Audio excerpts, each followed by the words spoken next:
Assalamualaikum warahmatullahi wabarakatuh. Pada kesempatan kali ini, Irtiko mengadakan segmen baru nih di YouTube-nya, yaitu Irtiko Podcast.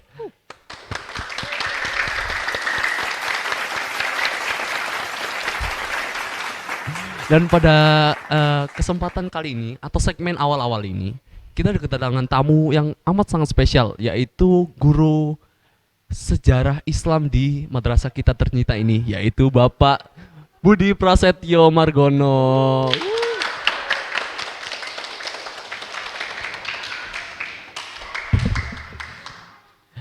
Selamat sore Bapak. Selamat sore.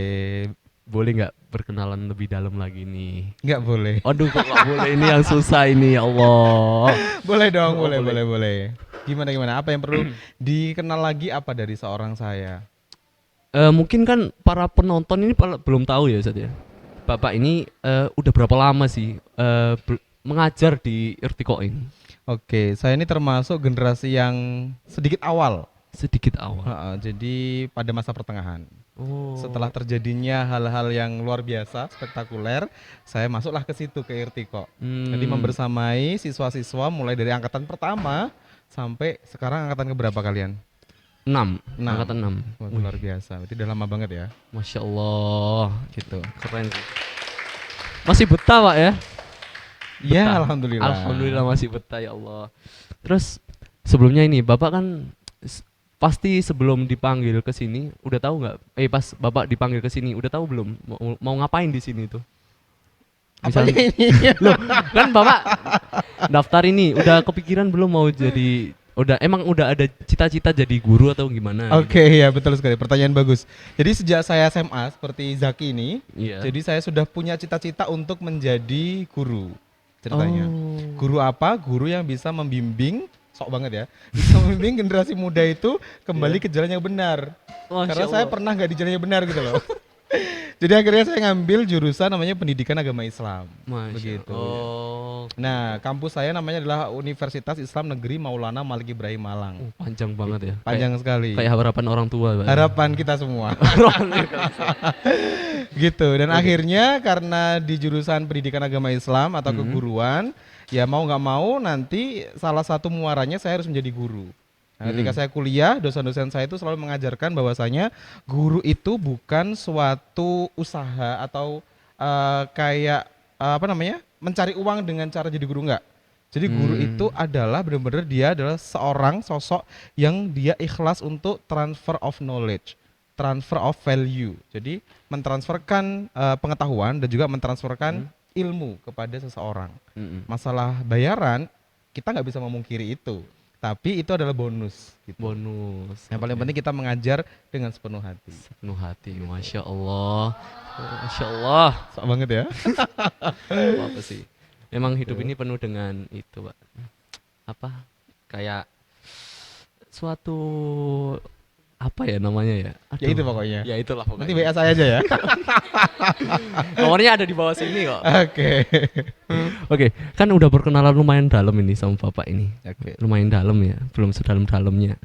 Oke, jadi tujuan dari diadakannya podcast ini ada beberapa yang perlu diketahui dari Bapak. Masih sok Boleh. banget. Terus ini Pak, apa Bapak kan tertarik dari itu ya, apa pendidikan agama Islam. Nah itu mulai kapan Bapak mulai belajar gitu pendidikan agama Islam? Oke, sangat menarik sekali pertanyaannya. Kalau sekarang anak-anak zaman sekarang, saya kan termasuk generasi milenial. Nah, setelah Oke. saya pun namanya kan generasi X, generasi Z kemudian kalian-kalian ini. Nah, di zamannya saya itu sama kayak sekarang. Jadi kalau ada orang yang berdalil ngasih tahu tentang hukum ini salah, haram dan lain sebagainya, itu kayak nggak diterima sama generasi muda, gitu ceritanya. Oh, Nah, ini butuh sosok-sosok yang dia bisa menyampaikan itu, tapi dengan caranya tidak mendikte atau mendoktrin, tapi dengan cara seperti friendship French. atau loyal lah kepada siapapun, kepada semua generasi. Nah, butuh hal-hal yang semacam itu ceritanya untuk bisa menjadi seorang guru PAI atau guru agama Islam.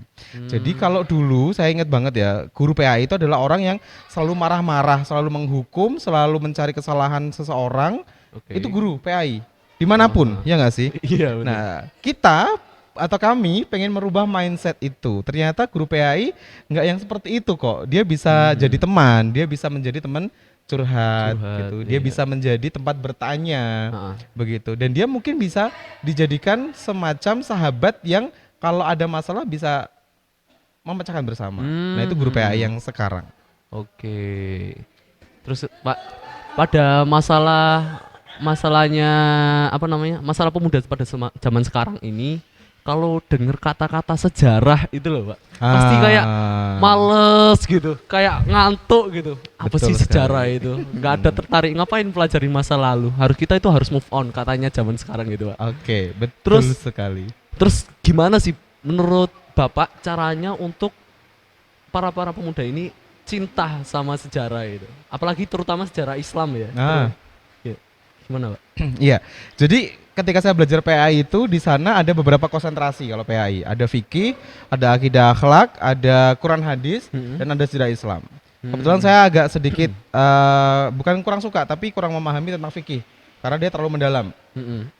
Al-Quran hadis berat bagi saya karena harus membedah Al-Quran dan hadis tafsirnya, maknanya dan permasalahannya. Akidah akhlak saya seperti ini. Jadi satu-satunya yang aman di konsentrasi saya itu adalah sejarah Islam. Sejarah Islam. Nah, sama dulu ketika saya SMA nggak terlalu suka dengan sejarah. Iya, kurang suka gitu. Tapi udah penasaran. Kemudian kenapa saya suka sejarah? Karena dosen saya waktu itu memberikan something else. Something The new experience for me. Jadi Oke. kayak ketika ujian nggak tahu kenapa saya selalu dapatkan nilai yang baik. Ketika dapat nilai baik di tengah semester tiba-tiba beliau memberikan reward ke saya. reward. Jadi nilai terbaik sejarah Islam adalah Budi Prasetyo gitu. Wow, itu suatu hal yang luar biasa. Padahal bukan hadiahnya nggak besar, bukan uang, bukan apa, tapi gara-gara reward itu yang membuat saya tiba-tiba cinta dengan sejarah. Gitu. Berarti kalau Bapak ingin merubah apa kecintaan mereka yang itu berarti harus dikasih reward dulu ya? Reward, iya. Reward itu bisa dari manapun, apresiasi dan lain Apa sebagainya. ya? Oke. Makanya as the cheat teacher, jadi sebagai seorang guru itu bukan cuma menjat siswa yang nggak bisa aja, tapi Oke. kita harus mengapresiasi siswa yang dia sudah berusaha untuk mau belajar. Nah itu Oh. bagus banget. Eh, Itu juga saya dapatkan dari sejarah. Kenapa? Sejarah. Karena kalau kita belajar sejarah, sesungguhnya kalau belajar sejarah ya, kita mempelajari masa lalu, kita terapkan dan kita analisis di masa sekarang untuk bekal masa depan. Itu sejarah. Jadi barang siapa yang belajar sejarah, saya yakin sekali dia akan bijaksana nantinya dan dia akan bisa terjauh dari permasalahan-permasalahan yang sudah pernah terjadi di masa lalu untuk gak diulangi sekarang. Gitu. Gitu. Oh, Sesungguhnya itu sejarah. Terus untuk di Irtiko ini, Pak, selama Bapak mengajar di sini, apakah sejarah Islam ini ada studi di keluarnya gitu, Pak? Di luarnya. Jadi nggak menuluk di kelas gitu, pasti anak-anak bosen nggak sih, Pak? Betul sekali. Itu ada nggak program di Irtiko atau program Bapak sendiri Iya. itu kayak studi di luar kota atau di kota sendiri ini? Oke, pertanyaan bagus. Jadi saya bilang kalau belajar cuma di kelas pasti bosen banget, betul ya? Betul Semuanya pasti sekali. akan Iya. percaya dengan hal itu. Terlebih kalau gurunya nggak bisa mendongeng. Nah, saya kasih tahu guru sejarah, dimanapun guru sejarah itu, dia harus tetap mendongeng. Jadi nggak bisa sejarah cuma nonton TV dengan metode ini nggak bisa. Ya, itu tersampaikan. Dia harus mendongeng. Makanya kami sebagai seorang guru, apalagi sejarah, itu benar-benar belajar tentang teknik public speaking yang baik. Public Supaya kalau ilmu yang kita dapatkan bisa ditransferkan dengan cara mendongeng yang menarik. Hampir terjadi kecelakaan. Untuk di belakang kamera. Iya begitu. Nah kalau ditanyain gimana program untuk pembelajaran sejarah di Irtiko sendiri, alhamdulillah Irtiko ini salah satu lembaga pendidikan yang luar biasa, Masya concern di bidang untuk mengupgrade segala macam strategi metode tentang pembelajaran, termasuk salah satunya sejarah. Nah di Irtiko itu ada namanya pembelajaran berbasis proyek, Proyek, oke. pembelajaran berbasis research, Research dan pembelajaran multidisipliner. multidisipliner. Nah, kebetulan kemarin ketika di awal semester saya merencanakan kita akan belajar sejarah langsung di lapangan. Jadi nggak cuma lihat video atau lihat gambar aja, tapi kita langsung ke lapangan. Gitu. Langsung ke lapangan. Jadi langsung ke tempat sejarah. Langsung ke tempat sejarahnya, begitu. Oh. Nah, karena pembelajaran sejarah terutama yang sejarah Islam saya ya, sejarah Islam agak sedikit sulit kalau di Indonesia karena bab sejarah Islam di Indonesia itu mulainya adalah teori masuknya Islam ke Indonesia. Heeh. Kemudian Wali Songo, Wali kemudian Songo. kerajaan-kerajaan Islam di Indonesia Mm-mm. dan perkembangan Islam di Indonesia. Dan itu semuanya ada di kelas 12. Kelas Makanya 12. sebagai sampel waktu itu saya mengajak anak-anak kelas 12 Mm-mm. untuk langsung ke lapangan. Langsung apa? Babnya adalah tentang masuknya Islam ke Indonesia. Ada beberapa teori, salah satu teorinya itu adalah teori Mekah atau Teori. teori Arab. Heeh. Dan dikombinkan dengan Wali Songo. Nah, jadi kita kemarin langsung belajar di tanahnya Wali Songo di Surabaya. Di Surabaya. Nah, di Surabaya, kemudian rencananya ini mau ke Gresik, kemudian ke Mojokerto, karena itu adalah Mojokerto. situs-situs bersejarah Islamnya kita di Indonesia. Di Indonesia. Begitu. Oh. Jadi kayak studi tour sambil belajar gitu ya. Betul sekali. Keren Jadi kita sih. outing kelas sekaligus belajar sejarah. Oke. Hmm. Kan cuma di Indonesia aja nih. Apa mungkin ada program yang keluar negeri gitu sambil belajar sejarah gitu kan? Bisa jadi enak kan? Saya tahu arah bersejarah. Astagfirullahaladzim. Jadi pemirsa, kebetulan si moderator ini dia kelas 11 dan di kelas 11 itu ada materi namanya 3 dinasti besar setelah Abbasiyah. Iya benar. Nah, itu ada namanya dinasti Turki Utsmani. Nah, itu yang ditanyakan kan? Iya benar. Betul. Jadi di lembaga kita ini alhamdulillah ada salah satu program yang luar biasa, Mm-mm. namanya adalah studi tour. Nah, itu Studi ke tour. Istanbul. Masya Allah. Alhamdulillah. Jadi pengen berangkat sih. Alhamdulillah, insya Allah ya. Bismillah. Insya Allah, insya Allah. Jadi kebetulan kemarin Zaki, saya baru selesai pulang juga dari Istanbul, Istanbul. Turki, Oh, gitu. Berangkat sekitar pertengahan September September. sampai akhir September. Jadi kurang lebih sekitar 10 hari lebih di Istanbul, Turki. Oke. Sama, jadi kita di sana juga belajar sejarah langsung di tempatnya Langsung di dan tempatnya. langsung di situs-situs yang sangat diidam-idamkan oleh siapapun yang muslim di dunia ini. Bahkan nggak muslim pun mereka pasti akan ke sana di Istanbul, Turki. Oke, keren sih. Terus, Pak, kan ngomongin tentang tempat-tempat bersejarah Hmm. di Surabaya, di Istanbul, di Turki kan. Terus kan pasti Bapak ini sebagai guru PAI, pendidikan agama kok PAI, sejarah Islam. Astagfirullahaladzim. Nah, terus tempat-tempat udah berapa banyak tempat sejarah Islam di Indonesia yang Bapak kunjungin? Oke, pertanyaannya menarik sekali. Jadi kebetulan saya ini suka bolang. Jadi saya Bolang. apa bolang itu? Traveling. Petualang. Iya. Saya aslinya traveler tapi yang bonek. Boneka ya. Jadi kita ya seadanya gitu. Jadi dari kuliah saya itu sudah sering banget keliling ke tempat-tempat sejarah karena saya sangat penasaran dengan tempat-tempat situs sejarah gitu. Karena kalau dari kami yang belajar sejarah itu dia bisa dikatakan sejarah kalau dia itu ada buktinya. Jadi ada bukti otentiknya yang sudah diteliti dan itu empiris sesuai dengan metodologi penelitian yang benar. Maka itu bisa dikatakan pasti dan valid sebagai sebuah sejarah. Oke. Gitu. Nah, selama ini kita hanya belajarnya di buku, di internet atau di jurnal aja. Nah, yang paling mengesankan itu kalau kita belajar langsung ke tempatnya. Jadi saya dulu itu ketika kuliah sangat tertarik dengan sejarah, saya langsung ke situs-situs sejarah. Jadi kayak misalkan ada mata kuliah waktu itu mata kuliah organisasi Islam di Indonesia, gitu. Nah, saya langsung ke tempatnya di situs itu. Di mana? Di Jombang. Jombang itu adalah pendirinya NU. NU. Nah, namanya adalah almarhum Kiai Haji Hashim Asy'ari. Jadi langsung ke Jombang, saya melihat makamnya beliau, saya belajar di sana, ada banyak peninggalannya beliau. Dan biar balance, saya juga ke Yogyakarta. Di Yogyakarta saya mengunjungi atau berziarah juga di makamnya pendiri Muhammadiyah. Namanya Kiai Haji Ahmad Dahlan. Saya ke sana dan saya melihat ada perbedaan di situ. Nah, kalau sudah orang belajar langsung ke lapangan, itu langsung bisa melihat apa perbedaan dan apa kondisinya sesungguhnya. Oke. Beda sekali kalau NU karena memang mereka membolehkan ziarah atau kayak bukan disunahkan, jadi kayak dianjurkan ziarah, maka kompleks pemakamannya Kiai Haji Hashim Asy'ari itu lebih luar biasa, lebih megah, banyak pengunjungnya, peziarahnya dan ramai banget di situ. Sedangkan kalau di Muhammadiyah itu karena mereka tidak menganjurkan ziarah, jadi ketika saya masuk di kompleks pemakamannya Kiai Haji Ahmad Dahlan itu sepi, jadi nggak ada yang ziarah dan tempatnya beda, nggak ada kayak tempat untuk khusus para gitu. peziarah istirahat, nggak ada. Oh, nggak ada. Gitu, jadi ya itu perbedaan yang saya dapat. Nah, gitu. Kemudian saya juga pernah ke Jogja, ke Solo.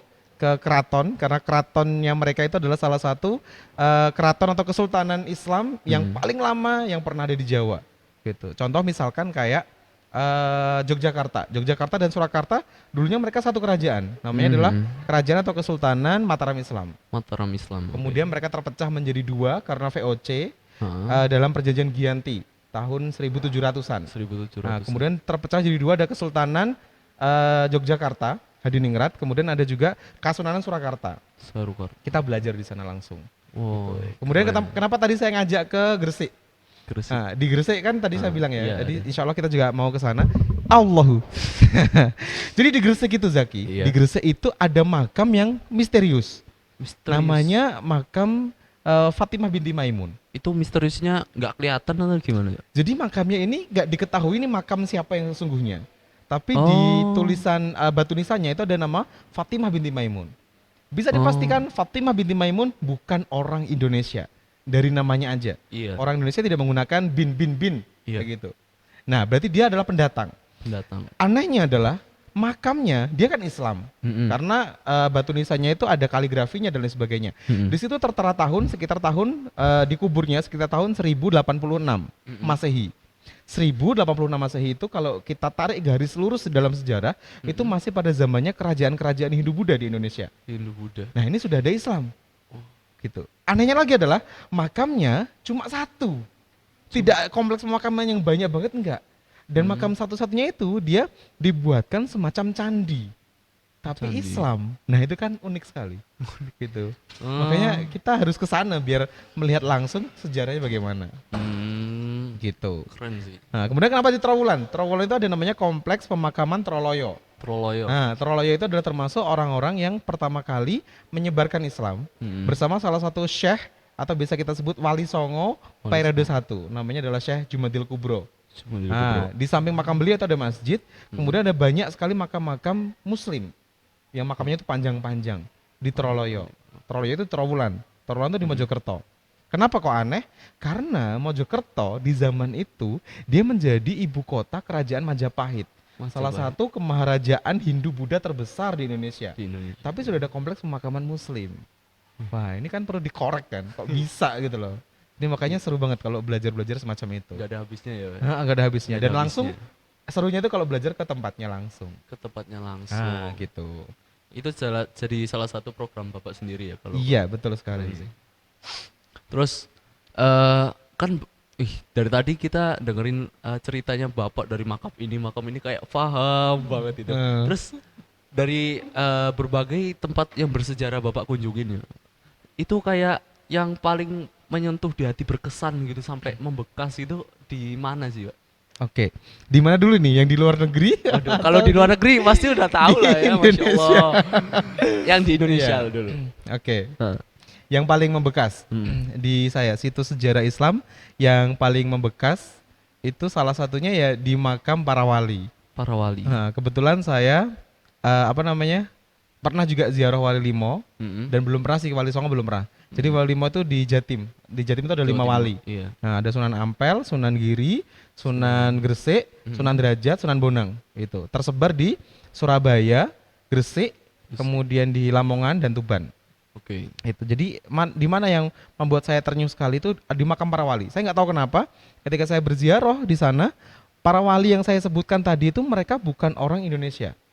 Mereka adalah pendatang Pendatang. dari luar. Iya, kalau kita telusuri asal usul mereka itu ada yang dari Mesir, ada yang dari Irak, Baghdad, ada yang dari Palestina, Yerusalem, ada yang dari Yaman, ada yang dari Turki dan dari Bukhara atau di daerah Rusia tapi yang Muslim gitu. Dan mereka berdakwah di Indonesia. Ketika meninggal pun mereka masih berjasa gitu loh. Masih berjasanya kenapa? Kompleks pemakam mereka itu menjadi salah satu situs mencari uang. Para pedagang tuh banyak banget di sana. Jadi bener kalau kata guru-guru ngaji saya tuh lubernya barokah itu sampai sekarang masih ada para wali. Para wali. Jadi ketika masuk ke kompleks makam para wali itu rasa ternyuhnya itu luar biasa. Ingat perjuangan mereka. Bagaimana mereka bisa mengislamkan masyarakat Jawa yang sangat kuat sekali Hindu Budanya. Iya. Gitu. Dalam waktu hanya beberapa ratus tahun, mayoritas masyarakat Indonesia sudah menjadi Islam. Bahkan sekarang menjadi negara dengan penduduk Muslim terbanyak di dunia, Indonesia. karena para wali songo. Jadi perjuangannya sangat besar sekali. Perjuangannya luar biasa. Oh, pantas mukas di hati gitu ya. Iya, begitu. Terus menurut Bapak ini, Pak, kan banyak yang bilang yang bawa Islam di Indonesia, itu Wali Songo. Itu menurut Bapak benar gak? Atau ada pendapat lain yang Bapak yakini? Oke.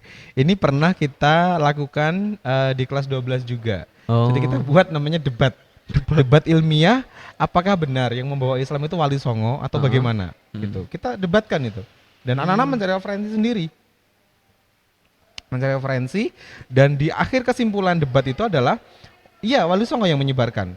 Tapi abad ke-14. Abad ke-14 atau sekitar tahun 1400-an.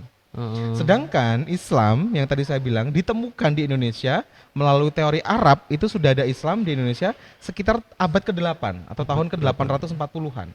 Gitu. Buktinya apa? Ada kerajaan namanya Kerajaan Perlak di ujung pulau Sumatera atas, Aceh Darussalam. Itu ada Kerajaan Perlak di tahun 840. Kita tarik garis lurus dalam sejarah Indonesia, 840 itu masih berjayanya Kerajaan Sriwijaya, Kemaharajaan Maritim beragama Buddha terbesar di Nusantara. Tapi sudah ada Islam di situ. Berarti bukan Wali Songo jelasnya. Siapa? Para pedagang Muslim. Pedagang Muslim. Nah, itu dia. Jadi yang membawa Islam adalah para pedagang Muslim. Pedagang Muslim. Jadi Gitu. Belum tahu spesifik gitu ya. Secara Siapanya spesifik gitu. siapa namanya itu belum. Tapi yang jelas dia adalah seorang pedagang. Pedagang. Mm-mm. Oh. Aduh, kalau bahas sejarah ini pengen nanya banyak tapi astaga, Waktunya sudah habis ya. mulai Ya. menipis gitu. Pertanyaan terakhir udah, pertanyaan Oke. terakhir, Pak. Pasti kalau peninggalan sejarah ada benda-benda yang tertinggal di Indonesia tentunya. Terus benda-benda peninggalan Islam yang sangat unik menurut Bapak, itu apa, Pak? Atau arca atau gimana, Pak? Oke. Peninggalan Islam ya. Iya. Jadi kalau kita bahas tentang peninggalan situs Islam atau masa kerajaan Islam, masa Islam maksud saya waktu masuk ke Indonesia, jelas bukan patung atau arca dong, karena dalam Islam nggak boleh. Oh, Nah, iya, benar, uniknya Zaki, ketika Islam masuk ke Indonesia, gitu ya, ketika Islam masuk ke Indonesia dengan budaya Hindu Buddha yang sangat kuat sekali di Indonesia, itu mereka melakukan yang namanya akulturasi. Akulturasi, penggabungan budaya, Penggabungan budaya atau penggabungan kultur, semacam ya peninggalan budaya atau yang lain sebagainya gitu. Jadi para sunan atau para wali zaman dahulu itu tidak menjudge ini haram, masuk neraka, nggak gitu. Bayangkan kalau mereka bilang patung-patung ini haram, masuk neraka, nggak ada yang mau Islam. Betul Gitu. sih. Itu iya. nggak boleh, itu haram. Oh, nggak ada yang masuk Islam nanti. Terus gimana cara mereka? Mereka membuat semacam itu tadi perpaduan budaya Hindu dengan Islam dijadikan satu. Nah, tapi yang fundamental seperti adanya patung dan lain sebagainya yang disembah itu mereka sudah nggak boleh. Dengan cara pelarangannya sedikit demi sedikit. Gitu. Yang dibolehkan adalah ukir. Ukir. Nah, ukir-ukiran, seni ukir itu berkembang. Yang dulunya mereka mengukir dewa, mengukir patung ini segala macam, mengukir binatang, dirubah sama Islam. Jangan mengukir hal yang semacam itu. Tapi ukir yang lebih indah. Apa yang lebih indah? Tulisan. Daun, sulur, bunga. Jadi ukir-ukiran yang sekarang ada di kita ini itu adalah karena akulturasi itu. Yang pertama. Yang kedua, batik itu juga karyanya orang-orang Indonesia asli yang sudah terakulturasi. Kalau Zaki lihat semua batik-batik kita itu kan kebanyakan motifnya bunga, iya. daun. Nah, itu Daun. akulturasi. Oh. Gitu. Nah, yang unik lagi adalah di Kudus. Kudus. Kudus itu ada sunan namanya Sunan Kudus. Nah, beliau itu toleransinya sudah sangat tingkat tinggi. Karena di Kudus itu masyarakatnya kental banget Hindunya, nggak bisa dibelokkan. Sehingga Sunan Kudus mau nggak mau dia harus cari cara atau toleransi yang lebih tinggi lagi dibandingkan tempat yang lain. Nah, apa yang dibuat beliau adalah kalau di Hindu itu kan sapi itu kan hewan sakral. Iya, dewa sakral. Nah, termasuk dewa gitu kan, Iya, karena tunggangannya para dewa. Gitu, dimuliakan di Hindu. Sehingga ketika musim kurban bertentangan dong dengan Islam. Iya, benar. Kurban kan berarti Islam harus menyembelih kurban gitu kan. Sapi yang dimaksud adalah sapi. Tapi Sunan Kudus melarang Di daerah Kudus gak boleh nyembelih sapi. Demi apa? Demi menghormati orang-orang Hindu. Oh. Gitu. Saking luar biasa. Dan kalau Zaki tahu, sampai sekarang ini zaman modern di Kudus nggak ada yang nyembelih sapi. Yang disembelih adalah kambing dan kerbau. Oh, kerbau. Ha-ha, Oh, gitu. oke. Itu yang luar biasa. Dan lagi masjidnya Sunan Kudus itu masjidnya masjid, tapi di sampingnya itu ada menara yang sangat fenomenal dan sangat ikonik sekali. Namanya adalah Menara Kudus. Menaranya itu seperti Hindu, seperti apa? Candinya Hindu, tapi di atasnya ada corong untuk azan. Corong Jadi azan. candi, tapi dia corong untuk azan.